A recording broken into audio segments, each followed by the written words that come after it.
Good morning, my friends. Welcome to our New Testament challenge. Today I'm going to be sharing with you some thoughts and reflections from the book of Colossians, chapter 4.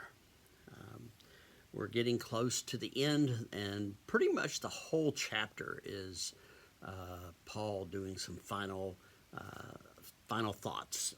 Verse 1, though, ends up the last part of chapter 3. Says, "Masters, treat your slaves justly and fairly, for you know you also have a master in heaven." So, we're not, slavery is no longer part of our culture, or should not be. But servants are, and those who work below you are, those who make less than you, those who aren't as educated as you. There are a variety of people who are below you on the social scale. So keep that in mind.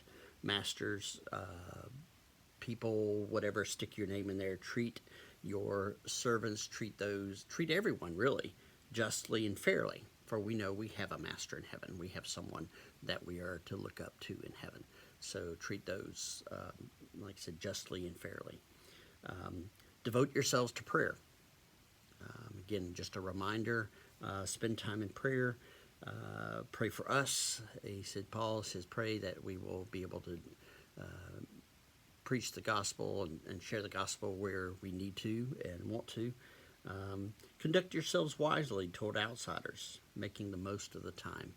I like this. Let your speech always be gracious, seasoned with salt. We talked about earlier, and Jesus talked about being the salt of the world, salt of the earth, and light of the world. That the salt is our flavoring as Christians. So let your speech be gracious, seasoned with the things of Christ, seasoned with love, seasoned with grace, seasoned with kindness, seasoned with compassion. This is not just toward us, this is toward people out. And I mean, let's be honest, you make a difference.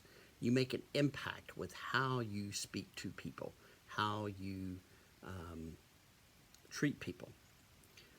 Because there are a lot of bad examples of Christians out in the world today on social media, and making a huge, horrible example of what it means to be a Christian. And so there's a lot of people who say, I don't want to have anything to do with them because of how mean and how ugly and how rude and how nasty they can be.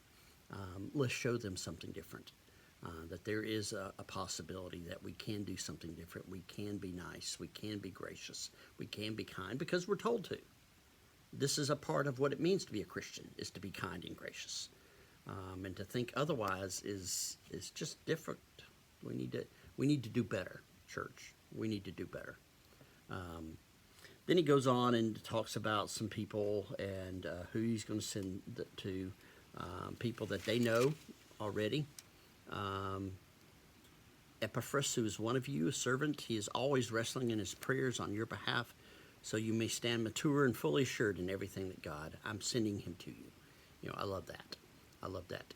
There are people who have connections to you, and who are standing in the gap for you.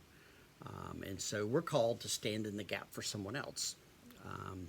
To pray for someone else, to pray that God will bless them, to they don't even have to know that you're doing this, but it's important for us to wrestle with our concern for them and to lift them up to God. It is just a wonderful part of what it means to be a follower of Christ, is that not only are we praying for ourselves and praying for our family and those close to us, but we're praying for others, even those who are far away, that God will use them and to impact their community. So keep hanging on, as Paul says. I pray for you. I love you. Hang in there. Keep praying. Be gracious in your talk with outsiders. Season it with a little bit of salt, a little bit of your Christian faith, and see what God will do.